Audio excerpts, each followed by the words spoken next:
السلام علیکم، آداب عرض ہے جی ڈیئر لسنرز کے یہ کیا حال احوال ہیں، کیسے ہیں آپ سب؟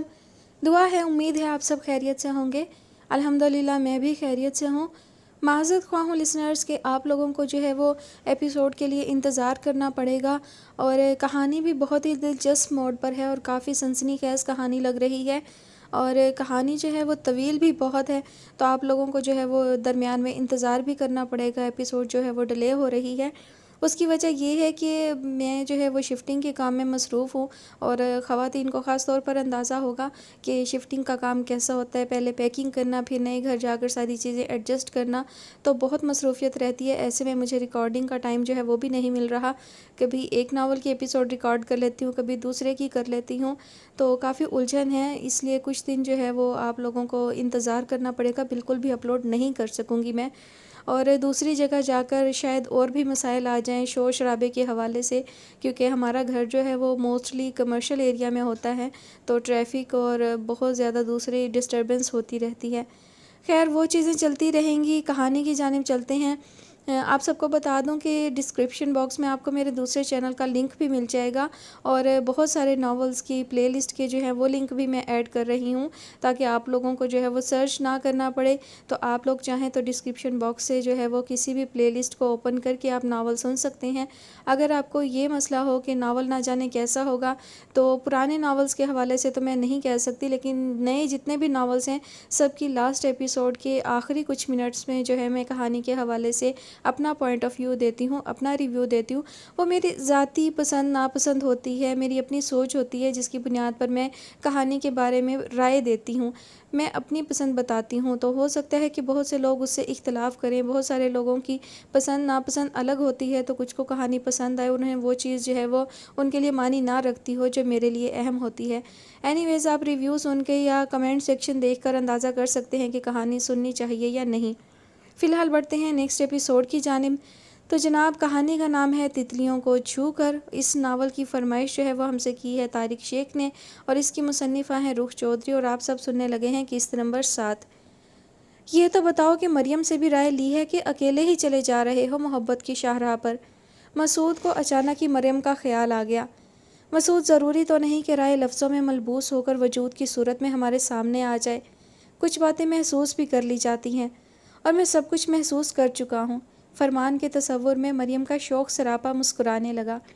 تو پھر جناب میں ابو سے بات کرتا ہوں، وہ انکل ظہیر سے بات کریں گے، پھر دیکھیں وہ کیا کہتے ہیں، اور جیسا کہیں گے ویسا ہی کر لیں گے، کیوں ٹھیک ہے نا؟ مسعود جانے کے لیے اٹھ رہے تھے کہ فون کی بیل ہوئی۔ مسعود نے ہی ریسیو کیا۔ ہیلو، فرمان ہے؟ مریم کی مترنم آواز گونجی۔ جی میں بالکل فرمان ہی بول رہا ہوں۔ مسعود نے فرمان کی آواز بنا کر شوخی سے فرمان کو دیکھا۔ اچھا میں جانتی ہوں مسعود بھائی بول رہے ہیں۔ مریم فوراً پہچان گئی۔ بڑی تیز ہو قسم سے، ابھی تمہارا ہی ذکر ہو رہا تھا۔ میرا ذکر کون کر رہا تھا؟ وہ جانتے ہوئے انجان بن گئی۔ وہی جس کو فون کیا ہے تم نے، لو بات کرو۔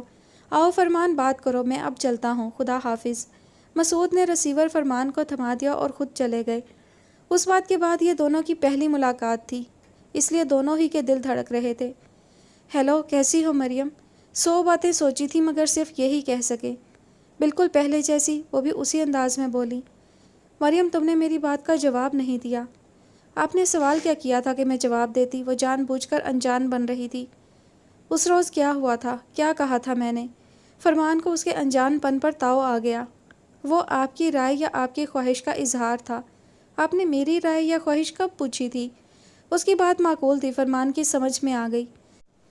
تو اب کر دو اپنی رائے یا خوشی کا اظہار۔ فرمان کے جواب میں دوسری طرف سکوت پھیل گیا۔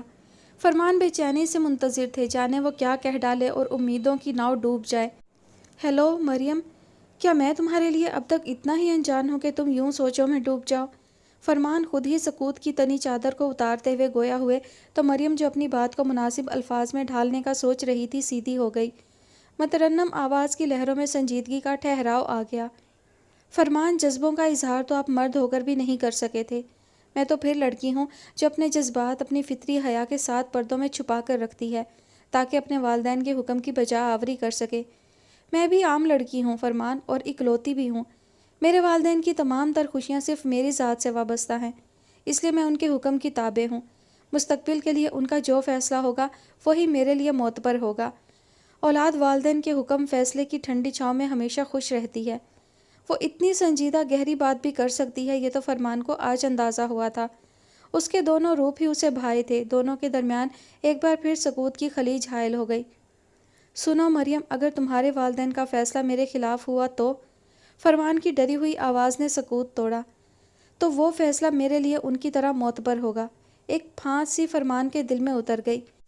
کیسی بے حس لڑکی ہے، اسے کچھ احساس ہی نہیں، مگر وہ یہ نہیں جان سکتے تھے کہ اس بے حس لڑکی نے یہ بات کہی کس دل سے تھی۔ مریم، اگر فیصلہ میرے حق میں ہوا تو؟ فرمان سب کچھ جانتے تھے، اس کے احساسات کو سمجھتے تھے، پھر بھی جانے کیوں اس کے منہ سے کوئی اقرار، کوئی لطیف بات سننا چاہتے تھے۔ وہ چاہتے تھے مریم بھی مرملا کہہ دے کہ میں آپ کے بغیر جی نہ پاؤں گی، یا اس کے مساوی کوئی دل کے تاروں کو چھیڑنے والی بات کہہ دے۔ فرمان، آپ سمجھدار ہیں، سب سمجھتے ہیں کہ ناک کو دائیں طرف سے پکڑیں یا بائیں طرف سے، ایک ہی بات ہے۔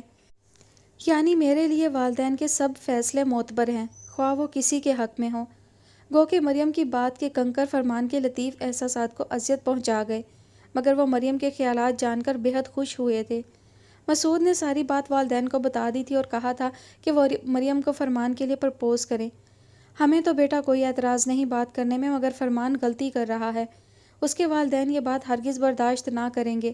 اگر اس کی منگنی نہ ہوتی تو بھی ٹھیک تھا، درگزر کے چانسز تھے، مگر بیٹے اب جب کہ اس کی فرسٹ کزن اس کی منگیتر ہے تو پھر تو بات بگڑ جائے گی۔ ابو، کچھ نہیں ہوگا، فرمان اپنی کزن کو بالکل بھی پسند نہیں کرتا۔ مریم کے معاملے میں وہ اس قدر ایموشنل ہو رہا ہے کہ وہ کچھ بھی کر گزرے گا۔ وہ بہت جذباتی ہو رہا ہے ابو، آپ کوشش تو کریں نا، اس کے والدین ناراض ضرور ہوں گے مگر وہ منا لے گا، سب ٹھیک ہو جائے گا۔ مسعود پوری دیانتداری سے دوستی کا حق ادا کر رہے تھے۔ اختر صاحب کی خود فرمان سے بات ہوئی تو انہوں نے جھجکتے ہوئے یہ کہہ دیا کہ وہ شادی کریں گے تو مریم کے ساتھ، ورنہ کسی سے نہیں۔ انہوں نے اختر صاحب سے درخواست کی کہ وہ اس معاملے میں ان کے بزرگ کی حیثیت سے ان کی مدد کریں۔ اختر صاحب جہاں دیدہ انسان تھے، ان کے پیش نظر تمام مرحلے تھے۔ وہ ان کو سمجھاتے رہے کہ ایسے موقع پر والدین کا ہونا ضروری ہوتا ہے۔ چچا جان، میں تو آج تک آپ کو اپنے آغا جی کی طرح سمجھتا رہا، ان کی سی عزت کرتا رہا، لیکن آپ نے مجھے مسعود محمود کا درجہ نہیں دیا۔ دیتے تو آج یہ الفاظ نہ کہتے۔ فرمان کے لبوں پر شکوہ آ گیا۔ فرمان بیٹے، ویسے تو تمہاری اس بات پر مجھے افسوس ہونا چاہیے، مگر میں جانتا ہوں کہ اس وقت تم جذباتی ہو رہے ہو، اور جذبات میں آ کر انسان بہت کچھ کر گزرتا ہے۔ ٹھیک ہے، جیسے تمہاری مرضی، ہم کل ہی ظہیر صاحب کے ہاں جائیں گے۔ اگر وہ مان گئے تو رسم بھی کر آئیں گے۔ کیوں، اب تو خوش ہونا۔ اختر صاحب نے مسکرا کر فرمان کے شانے پر ہاتھ رکھا تو وہ جھیپ کر اٹھ گئے، اور جب اختر صاحب اور بیگم اختر فرمان کا رشتہ لے کر گئیں تو انہوں نے وہی باتیں کی جو ان کے حسب توقع تھیں۔ آپ کا آنا ہی میرے لیے بڑے اعزاز کی بات ہے اختر صاحب، اور جس بیٹے کی آپ بات کر رہے ہیں وہ تو ایسا نوجوان ہے کہ میں آنکھیں بند کر کے بھی اپنی بیٹی کا ہاتھ اس کے ہاتھ میں دے سکتا ہوں۔ ظہیر صاحب کچھ توقف کے لیے رکے تو اس سے قبل کہ اختر صاحب شکریہ کے ساتھ مزید بات آگے بڑھاتے، ظہیر صاحب نے لیکن کا بڑا سا پتھر سامنے رکھ دیا اور وہ دل ڈول گئے۔ لیکن اختر صاحب، بات اصول کی ہے کہ فرمان بیٹے کے والدین ماشاءاللہ حیات ہیں، بڑے بہن بھائی ہیں۔ جب تک ان میں سے کوئی شریک نہ ہوگا میں آپ کو کوئی بھی مثبت جواب نہ دے سکوں گا۔ اس کے لیے میری معذرت قبول کر لیجیے گا، اور جس وقت ان کی طرف سے کوئی آ گیا میں بیٹی ان کے حوالے کر دوں گا۔ سمجھ لیں کہ اس وقت تک مریم میرے پاس فرمان کی امانت ہے۔ ظہیر صاحب نے گویا اپنا حتمی فیصلہ سنا دیا۔ لیکن انکل، یہ زیادتی ہے، اگر اس کے والدین تیار نہ ہوئے اور آپ بھی اپنی ضد پر اڑے رہے تو آپ کو پتہ ہے کہ یہ جان پر کھیل جائے گا۔ آپ کو نہیں معلوم جذبات میں آ کر انسان کیا کر گزرتا ہے۔ مسعود کو بیگم اختر منع ہی کرتی رہ گئی، مگر وہ بھی بات کرنے سے باز نہ آیا۔ مسعود بیٹا، تم نوجوان صرف جذبات سے کام لیتے ہو، اور ہم لوگوں کے پیش نظر ہر بات ہوتی ہے۔ میں کب اعتراض یا انکار کر رہا ہوں؟ فرمان کے گھر سے کوئی بھی آ جائے تو میں تیار ہوں۔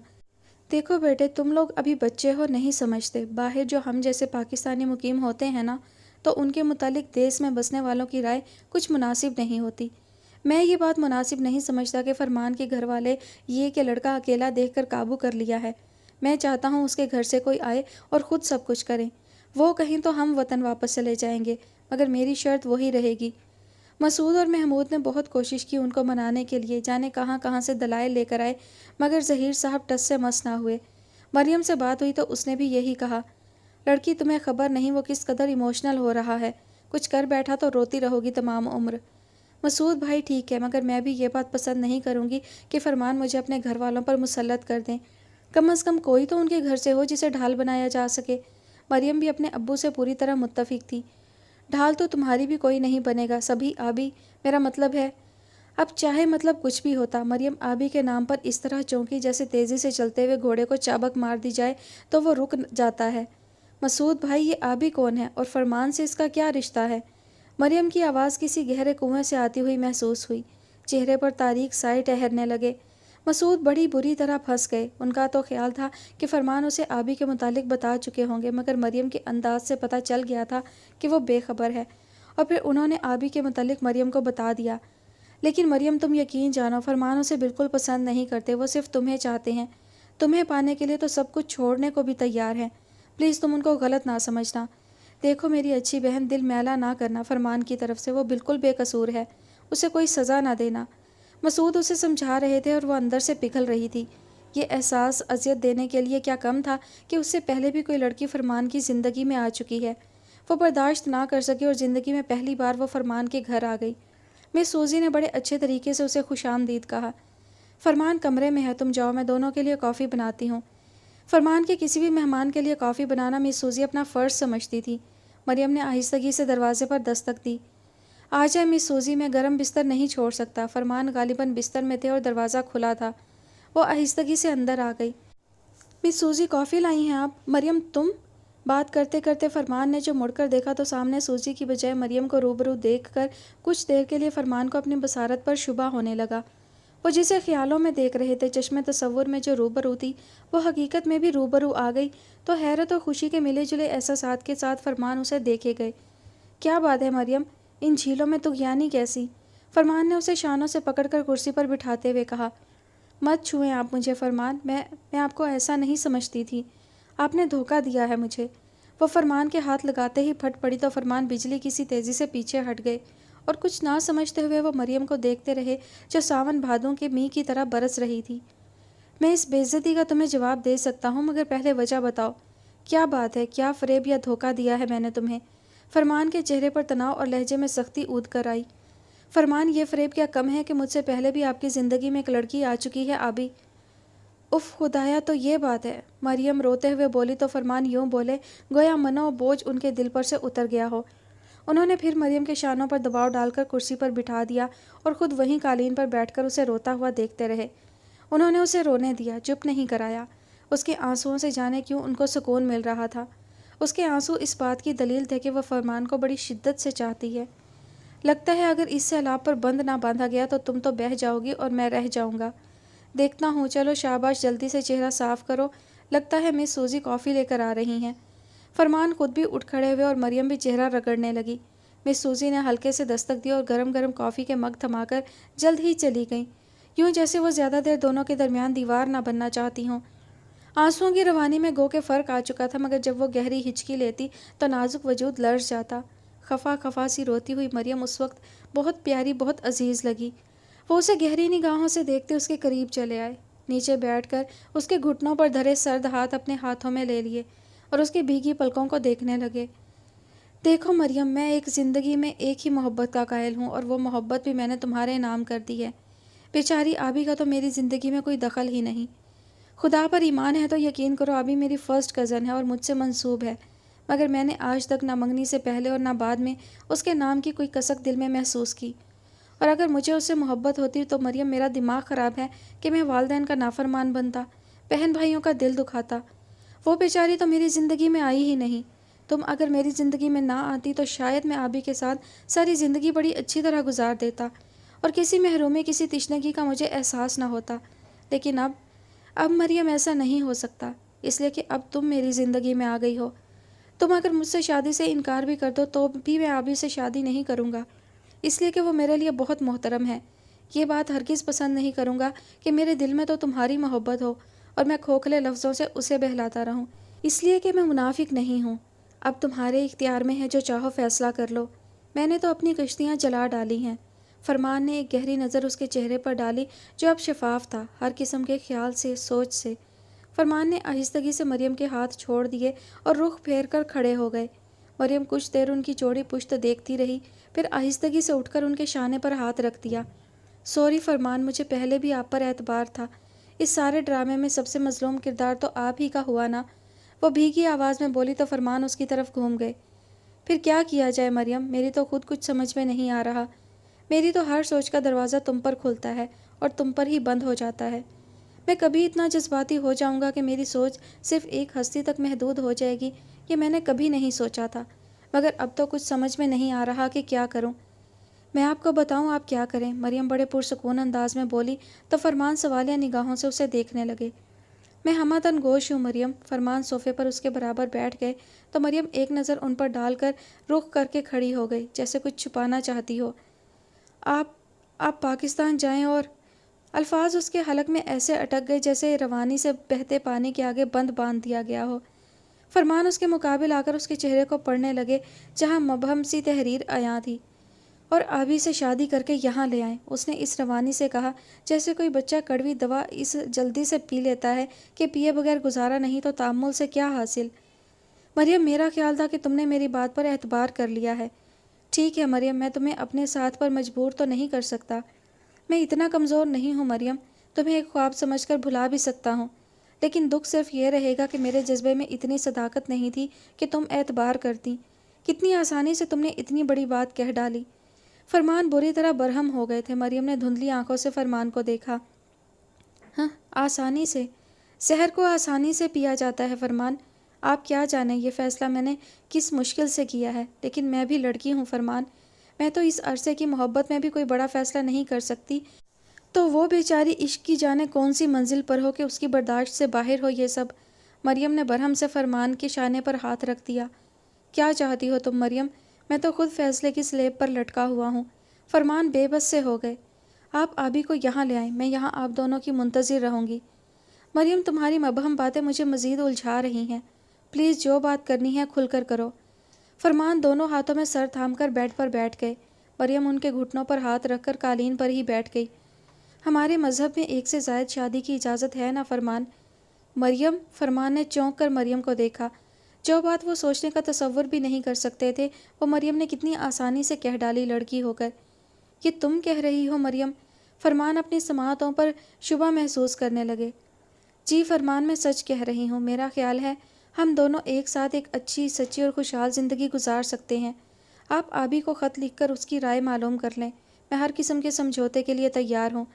مریم بولے جا رہی تھی اور فرمان بے یقینی سے اسے دیکھ رہے تھے۔ وہ جو اتنی شوخ تھی، اتنی لاابالی سی تھی، اس وقت کتنی بلند لگ رہی تھی، اتنی قد آور کہ ان کی شخصیت ماند پڑ گئی تھی۔ اس نے وہ فیصلہ کیسے کر لیا تھا جو عورت مر کر بھی نہیں کر سکتی، اپنی محبت میں تقسیم۔ وہ گنگ رہ گئے۔ مریم، جو بات میں سوچ بھی نہیں سکتا وہ تم نے کہہ ڈالی۔ فرمان کو اب تک یقین نہیں آ رہا تھا۔ فرمان، یہ بات سوچنا، کرنا اور برداشت میری موت کا عمل تھا، لیکن میں نے انسان بن کر سوچا ہے، عورت بن کر نہیں۔ آپ فکر نہ کریں، ہم تینوں اچھے دوستوں کی طرح زندگی گزاریں گے۔ آپ آبی کی رائے تو معلوم کریں۔ مریم، خدا چاہے تو زور نہیں، مگر دنیا کی کوئی طاقت تمہیں مجھ سے نہیں چھین سکتی۔ فرمان نے مریم کے دونوں ہاتھ مضبوطی سے تھام لیے تو ایک فاتحانہ دل فریب سی مسکراہٹ اس کے لبوں پر آ گئی۔ میری بات تو درمیان ہی میں رہ گئی، مریم نے پھر یاد دہانی کرائی۔ آبی بہت مختلف لڑکی ہے مریم۔ میری خوشی کے لیے اس نے آج تک جھوٹ بھی بولا ہے اور میری خطائیں اپنے نام لکھواتی آئی ہے۔ میں اسے اچھی طرح جانتا ہوں، وہ میرے لیے سب کچھ کر سکتی ہے۔ اپنے متعلق آبی فرمان کے خیالات جان لیتی تو شاید زندگی میں کسی اور خوشی کی طلبگار نہ رہتی۔ اس حد تک تو آپ اسے جانتے ہیں، پھر بھی کہتے ہیں اسے چاہتے نہیں۔ مریم کا لہجہ بہت سادہ سا تھا، جس میں نہ طنز کی کڑواہٹ تھی اور نہ ہی حسد کی بو۔ چاہنا الگ چیز ہے اور جاننا الگ عمل۔ جیسے میں تمہیں دیوانگی کی حد تک چاہتا ہوں، مگر تمہیں جانتا نہیں تھا کہ تم اندر سے اتنی عظیم ہو، اتنی بڑی ہو۔ اور آبی کو نہیں چاہتا، مگر جانتا ہوں کہ اس کا کیا فیصلہ ہوگا۔ وہ میری خوشی کے لیے سب کچھ گوارا کر سکتی ہے۔ فرمان پورے اعتماد سے کہہ رہے تھے۔ پھر کیا کرنا ہے؟ مریم، جو ہر قسم کے حالات سے سمجھوتا کرنے کو تیار تھی، الجھ کر رہ گئی۔ میں نے رحمان بھائی کو بلانے کا سوچا ہے، خط میں ان کو تمام صورتحال لکھ دی ہے۔ وہ آ کر جو مشورہ دیں گے ویسا ہی کر لیں گے، آگے جو اللہ کو منظور۔ اور اگر انہوں نے میرا ہی پتہ کاٹ دیا تو؟ ایسا نہیں ہوگا، ان کو میری زندگی بہت عزیز ہے اور میری زندگی… کافی دیر ہو گئی ہے، میں چلتی ہوں۔ مریم فرمان کی بات درمیان سے کاٹ کر اٹھ گئی۔ اگر پسند کریں تو میں چھوڑ آؤں؟ فرمان نے دروازہ کھولتے ہوئے اس کی آنکھوں میں جھانکا۔ مشکل تو یہ ہے کہ… باقی کی بات وہ کہہ نہ پائی۔ فرمان مریم کو چھوڑ کر آئے تو الجھی سوچیں ان کے ساتھ تھیں۔ مریم نے زندگی میں آ کر بڑی گڑبڑ کر دی تھی۔ آغا جی تو کسی صورت بھی نہیں مانیں گے، آپ بھی کی بات بھی نہیں مانیں گے اس صورتحال میں۔ خدایا میری مدد فرما، میں نے کوئی ناجائز خواہش نہیں کی، پسند کا ساتھی اپنانا چاہتا ہوں اور تیری ذات واحد نے بھی اجازت دے رکھی ہے، مگر یہ انسان جن کو والدین کا رتبہ دے رکھا ہے وہ نہیں، معاف کرنے کا ظرف نہیں رکھتے۔ خدایا میرے نصیب میں مریم کو لکھ دے۔ وہ کتنی ہی دیر خدا کے حضور دعائیں کرتے رہے، پھر اٹھ کر رحمان کو خط لکھنے بیٹھ گئے۔ فرمان کے آنے کے دن قریب آ رہے تھے تو گھر میں جیسے زندگی مسکرانے لگی تھی۔ فرمان کے آخری خط کے مطابق انہیں فروری کے آخر تک وطن واپس پہنچ جانا تھا۔ ہر کوئی خوش اور مصروف تھا، البتہ عذرا بیگم اندر ہار سی گئی تھی، انہوں نے تو کچھ اور ہی سوچ رکھا تھا۔ آبی کے چہرے پر ابھی سے حیا کی سرخیاں دوڑنے لگی تھیں، آنے والے طوفان سے بے خبر خوش اور شاداں تھی، انتظار کی منزل اب تمام ہوا چاہتی تھی۔ اب تو آغا جی سے پڑھائی کے سلسلے میں بات کرنا ہی فضول ہے، اب تو وہ ہرگز نہ مانیں گے۔ اب تو جی ان کا سامنا کرتے ہوئے بھی شرم آتی ہے، فرمان آ جائیں گے تو میں اپنے کمرے میں قید ہو جاؤں گی۔ اب جلدی سے لوٹ آئیے فرمان، انتظار کی شاہراہ پر چلتے چلتے میں تھک گئی ہوں۔ اور پھر وہ خوابوں کی نشاط آفریں وادیوں میں نکل گئی جہاں وہ تھی اور فرمان تھے۔ وہ جانے کب تک ان خیالوں میں کھوئی رہتی۔ نسرین نے بے دردی سے اسے خوابوں کے محل سے کھینچ لیا۔ کیا بات ہے نسرین؟ وہ بڑی بے مزہ ہو گئی۔ آپ کو بی بی جان نے اپنے کمرے میں بلایا ہے۔ اف میرے خدایا، بی بی جان نے کہا تھا سر میں تیل ڈال دو، میں بھول ہی گئی۔ تم چلو میں آتی ہوں۔ وہ جلدی جلدی اپنے بال سمیٹ کر گلابی لبادے میں لپٹی بی بی جان کے کمرے میں آ گئی، مگر یہ دیکھ کر حیران رہ گئی، بی بی جان زیورات کے ڈبے کھولے بیٹھی تھی۔ آؤ آبی، میری بیٹی، میرے فرمان کی دلہن۔ بی بی جان نے اسے پاس بلا کر ساتھ لگا لیا تو ڈھیر ساری شرم آنچل کی طرح اس پر پھیل گئی۔ فرمان کی دلہن والے لطیف احساسات کا جھرنا دل کی وادیوں میں بہنے لگا۔ دیکھو بیٹی، زیورات بن کر آ گئے ہیں، کوئی تبدیلی کرنی ہو تو بتا دو، میرا فرمان آنے والا ہے، اس کے آتے ہی میں اپنی بیٹی کو دلہن بناؤں گی۔ بی بی جان کے انگ انگ سے محبت ٹپک رہی تھی، مارے خوشی کو وہ بے حال ہوئی جا رہی تھی۔ یہ سب دیکھ لیتے تو شاید اپنی ہر خوشی ان محبتوں پر نچھاور کر دیتے فرمان۔ اسے تو فرمان نام کی ہر چیز سے یوں لگ رہا تھا جیسے وہ خود ان چیزوں میں اسے پرشوق نگاہوں سے دیکھ رہے تھے۔ اس کی آنکھیں ہی نہیں کھل پا رہی تھی۔ بی بی جان سب ٹھیک ہے، لائیے آپ کے سر میں تیل ڈال دوں۔ وہ جیسے ہی الماری سے تیل کی شیشی لینے مڑی، دروازے پر ہلکی سی دستک ہوئی، پھر ساتھ ہی شہزاد اندر داخل ہو گئے۔ پہلی نگاہ آبی پر ہی پڑی، جس کے چہرے پر انجانی بہاروں کا نور اترا ہوا تھا۔ کتنی ہی دیر نگاہیں اخلاقیات کی خلاف ورزی کرتی رہیں۔ ارے شہزاد بیٹا، آؤ آؤ۔ بی بی جان کی ان پر نظر پڑی تو ڈبے ایک طرف کر کے بولی، آداب بی بی جان، مردانے میں کافی دیر سے آیا ہوا تھا، جانے سے پہلے سوچا آپ سے دعائیں لیتا جاؤں۔ وہ کنکھیوں سے آبی کو دیکھتے ہوئے صوفے پر بیٹھ گئے۔ جیتے رہو بیٹے، اللہ اپنی امان میں رکھے، تمہیں معلوم ہے نا میرا فرمان آ رہا ہے۔ بی بی جان ان کو ایسے بتا رہی تھیں جیسے فرمان کا آنا شہزاد کے لیے بڑی خوشی کی خبر ہو۔ جی، یہ تو چہرے پر بکھری دھنک ہی سے اندازہ ہو رہا ہے کہ چمن میں آمد بہارا ہیں۔ شہزاد نے ایک حسرت بھری نگاہ آبی پر ڈالی جو اس کی موجودگی کی وجہ سے سمٹتی ہوئی تھی۔ شہزاد بیٹے، یہ دیکھو، فرمان کی دلہن کے زیورات ہیں۔ اشتیاق اور محبت میں بی بی جان یہ بھی بھول گئیں کہ آبی بھی وہیں موجود ہے، وہ جذبز ہو رہی تھی۔ بی بی جان، زیورات کا اپنا تو کوئی حسن نہیں ہوتا، وہ تو دلہن کا حسن چراتے ہیں۔ وہ دلہن فرمان کی ہو یا… قلب حزین کی حسرتیں زخمی لہجے میں لفظوں کی صورت ڈھل کر لبوں تک آ گئیں۔ انہوں نے ایک گہری نگاہ ان سبھی رخساروں پر ڈالی جن پر فرمان کی چاہت کے رنگ بکھرے ہوئے تھے۔ ایک حسرت بھر شعر آہ میں ڈھل گیا، خدا نصیب کرے ان کو دائمی خوشیاں، عدم وہ لوگ جو ہم کو اداس رکھتے ہیں۔ خدا کرے آبی تمہارے اس حسین چہرے پر زندگی کی سحر یوں ہی مسکراتی رہے۔ شہزاد کے دل کی گہرائیوں سے یہ دعا نکلی اور وہ اٹھ کھڑے ہوئے۔ ارے بیٹھو بیٹے، نہ کھایا نہ پیا نہ کچھ بات کی۔ شکریہ بی بی جان، میں نے عرض کیا تھا نا کہ مردانے میں کافی دیر سے آیا ہوا تھا، وہیں کھا پی لیا ہے، یہاں تو آپ سے دعائیں لینے آیا تھا، اب چلتا ہوں۔ وہ ٹیسوں کو دبائے باہر آ گئے۔ اب وہ کیسے بتاتے کہ دعاؤں کی اوٹ میں وہ دید کی عید حاصل کرنے آئے تھے۔ شکور چلم رکھ کر ذرا بیگم صاحبہ کو بلا لاؤ۔ جی بہتر۔ شکور چلم رکھ کر بی بی جان کو بلا لایا۔ جی حکم آقا صاحب، بی بی جان صوفے پر بیٹھتے ہوئے تابعداری سے بولیں۔ حکم کیسا جناب؟ عرض یہ ہے کہ آپ کے صاحبزادے آ رہے ہیں، کیا سوچا ہے آپ نے؟ بات کر کے آغا جی پھر حکا گڑگڑانے لگے۔ خدا وہ مبارک گھڑی تو لائے آغا صاحب، گھی کے چراغ جلاؤں گی میں تو۔ بی بی جان خوشی سے چہکتی ہوئی آواز میں بولیں۔ میں نے ان کے استقبال کے بارے میں نہیں پوچھا، شادی کے متعلق بات کر رہا ہوں۔ تو سوچنا کیا ہے؟ اس ماہ کے آخر تک تو وہ آ رہا ہے، اگلے ماہ کے وسط یا آخر کی کوئی مبارک تاریخ رکھ لیں۔ اللہ خوشیاں نصیب کرے میرے بچوں کو، ان کا رواں رواں دعا گو ہو گیا۔ اچھا تو پھر آج رات کو سارے بچوں کے ساتھ مشورہ کر کے کوئی تاریخ مقرر کر لی جائے گی، تیاریاں مکمل رکھیں، یہ نہ ہو کہ وقت پر کوئی کمی رہ جائے۔ یہ ہمارے دونوں چھوٹے بچوں کی شادی ہے، ہم تمام ارمان نکالنا چاہتے ہیں تاکہ اپنے مرحوم بھائی اور بھابھی کے سامنے سرخرو ہو سکیں۔ آپ فکر نہ کریں، میں سب انتظامات خود دیکھ رہی ہوں۔ رات کو کھانے کے بعد سب لوگ آغا جی کے کمرے میں جمع ہو گئے۔ قدسیہ بیٹی، لقمان بیٹے، کیا پوزیشن ہے؟ انتظامات کیسے ہیں؟ گھر کے تمام امور کے نگراں چونکہ لقمان احمد اور قدسیہ ہی تھے، اسی لیے آغا جی نے پہلا سوال انہی سے پوچھا۔ آغا جی، انتظامات تو اللہ کے فضل سے بالکل ٹھیک ہیں، آپ خود دیکھ لیں اور جو کمی بیشی ہو بتا دیں۔ قدسیہ بانو انتظامات کی تفصیل بتا رہی تھی۔ ٹھیک ہے عذرا بیٹی، تم کیوں خاموش ہو؟ آغا جی کو سب کا خیال رہتا کہ کون کیا کر رہا ہے، کیا سوچ رہا ہے۔ آغا جی، میرے پاس کوئی ایسی خاص قابل ذکر ذمہ داری نہیں جو میں نبھاؤں، یہ ہے کہ گھر کا کام دیکھ لیتی ہوں ملازمین کے ساتھ۔ عذرا بیگم کا تیکھا لہجہ ایسا تھا جیسے کہہ رہی ہوں کہ میری حیثیت تو ملازمین کی طرح ہے، جو بتا دیا کر دیا۔ ان کا لہجہ اور بات سب نے نوٹ کی تھی، مگر اس خوشی کے موقع کو کوئی بھی بے مزہ نہیں کرنا چاہتا تھا۔ اچھا خیر چھوڑو بیٹی، یہ بتاؤ کہ شادی کی تاریخ کیا رکھی جائے؟ آغا جی ان کا موڈ سمجھ گئے تھے، اس لیے اتنا اہم کام ان کو ہی سونپ دیا۔ سب سے پوچھ لیں جو بھی رکھ دیں، وہ ابھی بھی شاکی لہجہ میں بول رہی تھی۔ عذرا بیٹی، میں نے پوچھا ہے اور تاریخ وہی رکھی جائے گی جو تم کہو گی۔ آغا جی کے گمبھیر لہجے میں ہلکی سی سختی آ گئی تھی۔ یاسین احمد نے گھور کر عذرا بیگم کو دیکھا تو وہ کچھ گھبرا گئیں۔ یہ اہم ذمہ داری تھی، اس لیے سوچنے لگیں۔ آغا جی، میرے خیال میں اگلے ماہ کی 25 تاریخ مناسب رہے گی، اگر سب متفق ہو تو۔ کیوں بھائی، سب متفق ہیں نا؟ کسی کو کوئی اعتراض تو نہیں؟ آغا جی نے سب کی طرف دیکھا۔ ہمیں تو کوئی اعتراض نہیں، لڑکی والوں سے پوچھ لیں۔ قدسیہ بانو نے مسکرا کر سیدہ اور رحمان کی طرف دیکھا جو ان کی بات پر ہنس پڑے تھے۔ ہمیں لڑکے والوں کی کسی بات پر اعتراض نہیں، انتہائی مناسب تاریخ دی ہے بھابھی جان نے۔ سیدہ نے اس طرح خوش دلی سے مسکرا کر کہا۔ اچھا بھائی، پھر سب کو مبارک، اللہ تعالیٰ ہمیں اپنی رضا سے نوازے، آمین۔ مبارک سلامت کے شور سے کمرہ گونج گیا۔ سب بے حد خوش تھے۔ سیدہ چپکے سے آبی کے پاس آ گئیں جو دھڑکتے دل کے ساتھ سپنوں میں کھوئی ہوئی تھی۔ مبارک ہو میری بہن، تیرے سپنوں کے دلہن بننے کے دن مقرر کر دیے گئے ہیں۔ پتہ ہے اپریل کی 25 تاریخ ہے۔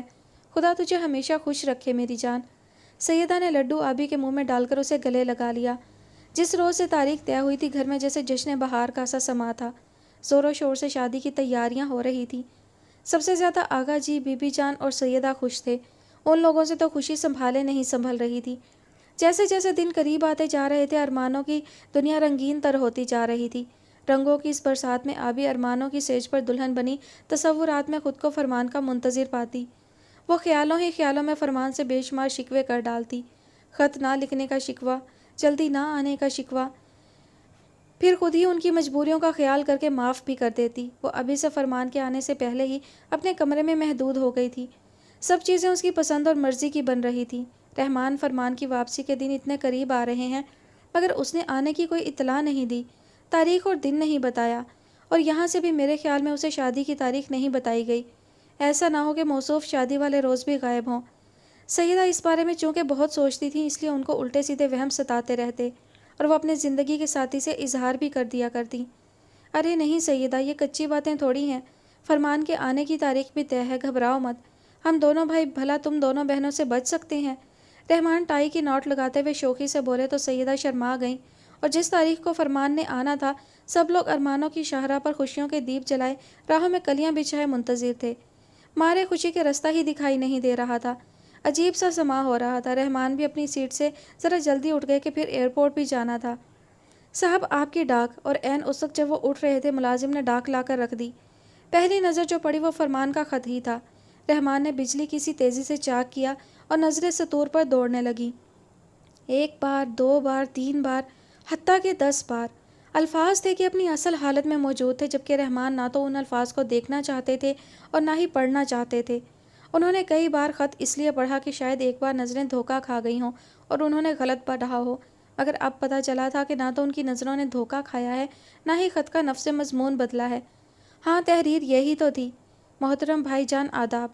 مجھے معلوم ہے کہ آج کل آپ لوگ میری آمد کے منتظر ہوں گے، مگر بھائی جان میں بے حد مجبور ہوں۔ سمجھ لیں کہ جن کیفیات سے آپ آج سے چند سال پہلے گزر چکے ہیں، میں بھی انہی کیفیات سے گزر رہا ہوں۔ مریم میری محبت بن کر میری زندگی میں آئی ہے، اور اس طرح کہ میں اس کے بغیر جینے کا تصور بھی نہیں کر سکتا۔ میں نے اس کے ساتھ شادی کا فیصلہ کیا ہے۔ میں جانتا ہوں کہ میرے اس فیصلے سے قیامت آ جائے گی۔ میں سب کچھ برداشت کرنے کو تیار ہوں۔ میں نے مریم کو آبی کے متعلق بتایا ہے۔ وہ کہتی ہے کہ ہم دونوں ایک ساتھ رہ سکتی ہیں۔ بھائی جان، اس طرح کئی دل ٹوٹنے سے بچ جائیں گے۔ 2 شادیاں کرنا شرعاً گناہ ہے، نہ قانوناً جرم۔ یہ ایک پروپوزل ہے جسے ماننا نہ ماننا آپ لوگوں کے اختیار میں ہے۔ میں نے اپنا فیصلہ آپ کو سنا دیا ہے اور مر کر ہی اسے چھوڑ سکتا ہوں، زندگی میں نہیں۔ بھائی جان، ان کی شرط ہے کہ میرے گھر سے کوئی آئے تب ہی ہاں کریں گے۔ تو بھائی جان، آپ کو خدا کا واسطہ، آپ کو میری قسم، آ جائیں۔ اگر نہیں آئیں گے تو میری لاش کو کندھا دینے کے لیے تیار رہیے گا۔ یہ نہ ڈائیلاگ ہے نہ دھمکی، اس لیے کہ میں دوگلی زندگی نہیں گزار سکتا۔ اور یہ بات بھی واضح کر دوں کہ اگر مریم نہیں تو کوئی بھی نہیں۔ اپنی پسند کی شادی کرنا میرا حق ہے جو قانون اور مذہب نے دیا ہے، اس لیے آپ لوگ بھی اسے تسلیم کر لیں۔ میرے اس فیصلے سے آنے والی قیامت کی تباہ کاریوں سے بھی میں آشنا ہوں، آقا جی کے غصہ اور فیصلوں سے بھی باخبر ہوں۔ مجھے دیس نکالا مل سکتا ہے، آگ کیا جا سکتا ہے، لیکن مجھے کسی چیز کی پرواہ نہیں۔ آقا جی کو میری خوشی کا خیال رکھنا پڑے گا، اور پھر میں آبی سے شادی کرنے کو تیار ہوں۔ مریم بہت عظیم لڑکی ہے، یہ تجویز بھی اسی نے دی ہے بس۔ بھائی جان، آپ کو میری ذرا بھی پرواہ ہے، میری جان عزیز ہے تو چلے آئیے، ورنہ کے بعد باقی کچھ نہیں بچا کرتا۔ آپ بہت عظیم انسان ہیں کہ والدین کی خاطر اپنی محبت سے دستبردار ہو گئے، مگر میں بہت چھوٹا ہوں۔ آپ کو معلوم ہے، اول تو میں ضد کرتا ہی نہیں، کروں تو جان دے کر بھی پوری کروانا جانتا ہوں۔ بھائی جان، خدا کے لیے دیر مت کیجیے، کسی نہ کسی بہانے آ جائیے۔ اگر ہو سکے تو اس سلسلے میں آبی کی رائے بھی معلوم کر آئیے گا تاکہ فیصلہ کرنے میں آسانی ہو۔ ایک بار پھر آپ مجھے زندہ دیکھنا چاہتے ہیں تو آ جائیے، ورنہ امید ہے آپ ضرور آئیں گے۔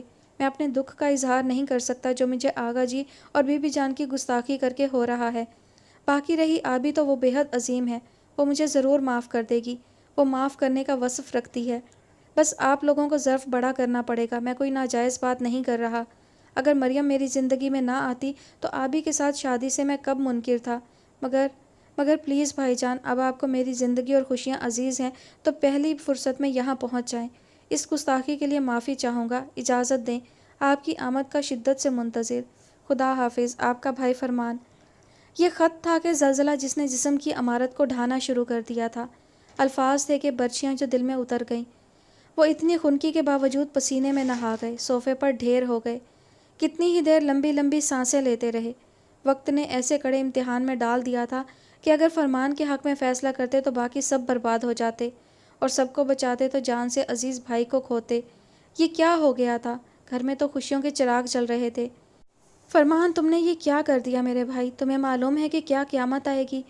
گھر میں ذرا دل بڑا کر لیتے تو تم اس قیامت کو روک سکتے تھے۔ آغا جی کے غضب سے کیوں کر بچو گے؟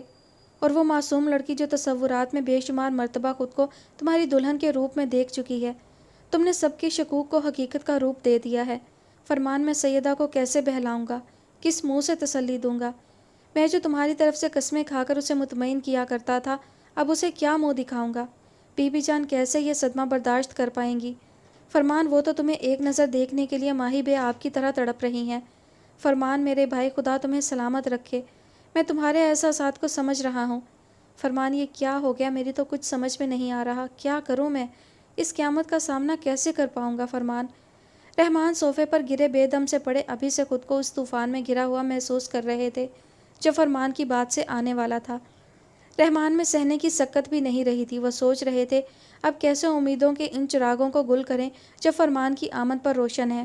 وہ سوچ بھی نہیں سکتے تھے کہ ایسے بھی مرحلے زندگی میں آئیں گے۔ وہ فرمان کی مجبوری بھی سمجھ رہے تھے۔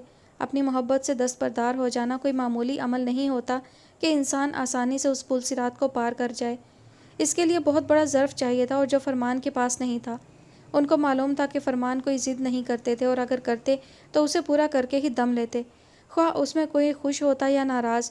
اور یہ تو پھر ان کی محبت کا معاملہ تھا، وہ کسی صورت اس سے دستبردار نہیں ہو سکتے تھے، اور مریم ان کو رحمان کے جانے پر ہی مل سکتی تھی۔ فرمان نے ان کو کڑی آزمائش میں ڈال دیا تھا۔ سوچ سوچ کے ان کے دماغ کی رگیں تن گئی تھیں، ان کا ذہن مفلوج ہو کر رہ گیا تھا، مگر ان الجھے ہوئے حالات کو سلجھانے کا کوئی سرا ہاتھ نہیں آ رہا تھا۔ وہ بمشکل اپنی جگہ سے اٹھے، پانی کا گلاس پیا اور کرسی پر بیٹھ کر بیل بجائے اور ملازم کے آنے سے پہلے چہرہ صاف کرنے لگے۔ جی صاحب، وہ مؤدب ہاتھ باندھے کھڑا تھا۔ دیکھو شریف، میں ایک بے حد ضروری کام سے جا رہا ہوں، گھر سے فون آئے تو کہہ دینا میں ضروری کام سے گیا ہوں اور رات کو بہت دیر سے گھر آؤں گا، پریشان نہ ہوں۔ اچھا رہنے دو، میں خود گھر بات کرتا ہوں۔ رحمان کی سمجھ میں نہیں آ رہا تھا کیا کریں، وہ کس سے فرار چاہتے تھے، گھر والوں سے یا خود سے۔ ایک پریشانی یہ بھی تھی کہ گھر میں سب منتظر ہوں گے کہ فرمان کو لینے جانا ہے۔ انہوں نے کچھ سوچ کر گھر کا نمبر ڈائل کر دیا۔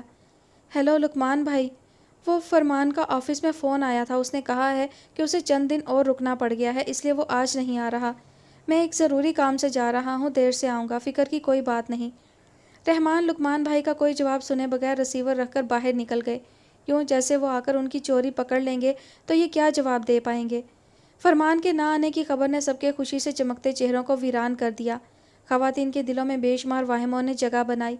کسی کو یقین نہیں آ رہا تھا۔ سیدہ کو پورا یقین تھا کہ انہوں نے مذاق کیا ہے، خود ہی اکیلے جائیں گے اور فرمان کو ساتھ لے کر آئیں گے سرپرائز دینے کے لیے۔ لقمان بیٹے، اس سے پوچھنا تو تھا کہ فرمان کیوں نہیں آ رہا، وہ ٹھیک تو ہے نا؟ بی بی جان کو فرمان کی فکر لاحق ہو گئی۔ بی بی جان، آپ لوگ نہیں جانتے، بڑے مسئلے ہوتے ہیں باہر کے، کوئی مجبوری ہو گئی ہو، ورنہ تو پروگرام طے تھا، میری خود فرمان سے بات ہوئی تھی۔ لقمان نے ماں کو تسلی دی، مگر تسلی کہاں ہو رہی تھی۔ دل بے قرار تھا، طرح طرح کے وسوسے۔ آغا جی اس بچکانہ حرکت پر خاصے برہم تھے۔ صبح سے پتہ نہیں تھا تو آنے کا شوشہ کیوں چھوڑا، مگر ان کے سامنے بولنے کی مجال کس کی تھی؟ وہی گھر جس میں رحمان کے فون سے قبل زندگی مسکرا رہی تھی، ایک ہنگامہ برپا تھا، گھر بھر ایئرپورٹ جانے کو تیار تھا، اب سب مرجھائے بیٹھے تھے۔ ان سب سے دور اپنے کمرے میں بیٹھی آبی دل کی بستی میں اترتی گہری شام کو اترنے سے نہ روک سکی۔ ایک کلی بن کھلے مرجھا گئی، پلکوں کی منڈیروں پر اشکوں کے چراغ چلنے لگے۔ فرمان، آپ کو باہر کی ہوائیں اتنی راس آ گئی ہیں کہ آنے کو دل نہیں چاہ رہا۔ چلے آئیے فرمان، چلے آئیے، اب انتظار کی سکت باقی نہیں رہی۔ آبی نے تھک کر سر ریلنگ پر ٹیک دیا۔ رحمان نے سارا دن گھر سے باہر گزارا تھا، ان میں اتنی ہمت نہیں ہو رہی تھی کہ گھر جائیں، اور سب کے مرجھائے ہوئے چہرے دیکھنا نہیں چاہتے تھے۔ باؤ جی، آپ کو باؤ جی عالم نے بلایا ہے، اکرم آیا ہے جی ان کا پیغام لے کر۔ ٹھیک ہے، اسے کہو آ جائیں گے، اب تم جاؤ، اکرم کو کھانا کھلا کر بھیجنا۔ سلطان خان نے اشرف کو فارغ کر دیا اور خود الیاس خان کی طرف فاتحانہ نظروں سے دیکھنے لگا۔ کیوں، مان گئے نا استاد؟ ہار گئے ہو شرط، نکالو شرط کے پیسے۔ سلطان خان نے فاتحانہ انداز میں الیاس خان کی طرف ہاتھ بڑھایا جو مونچھوں پر تاؤ دے رہا تھا۔ یہ معمولی شرط ہے میرے یار، ابھی تو صرف عالم نے تمہیں بلایا ہے، اور کیا خبر کس لیے بلایا ہے؟